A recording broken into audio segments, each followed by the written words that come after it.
ខ្ញុំស្រឡាញ់នាងប៉ុន្តែខ្ញុំមិនអាចនៅជាមួយនាងបានទេការខ្វល់ខ្វាយរបស់ខ្ញុំចំពោះនាងលើសពីជីវិតរបស់ខ្ញុំទៅទៀតខ្ញុំអាចនៅជាមួយមនុស្សតែខ្លួនឯងស្រឡាញ់មិនបានឬអត់គឺលេខសំខាន់ទៀតខ្ញុំប្រតិចរនាងរស់នៅបានល្អរស់នៅដោយសុខរីករាយប៉ុណ្ណោះអង្គុយខូចចិត្តសោកសៅម្នាក់ឯងខូចចិត្តម្នាក់ឯងស្ទើរតែគ្មានកម្លាំងបើគ្រប់យ៉ាងត្រូវបានបាត់បង់ចង់មិនចង់ជួបហើ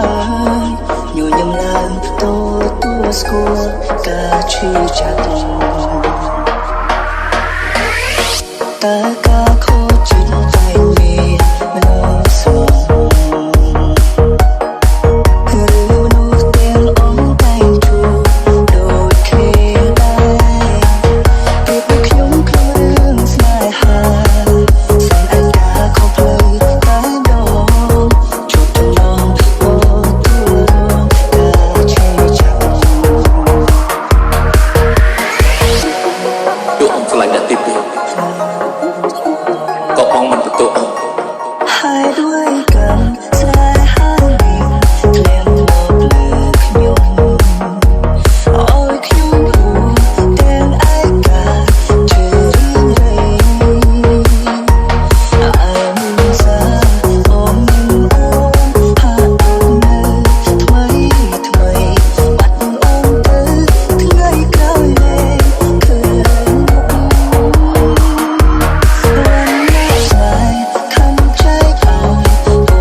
ឈឺចាប់កូនគ្រីមនុស្សស្រឡាញ់គ្នាហេតុអ្វីមិនឲ្យបានជួបគ្នាមិនដេចក៏ផ្ដំទាធ្វើបាបសត្វលោកមិនដេចក៏ផ្ដំទាធ្វើបាបសត្វលោកម្លេះជាតិនេះកម្មតាបំបែកអូនស្រែកសុំជួបបងជាតិក្រោយព្រៀមស្ដីមិនចេញឡើយ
លេង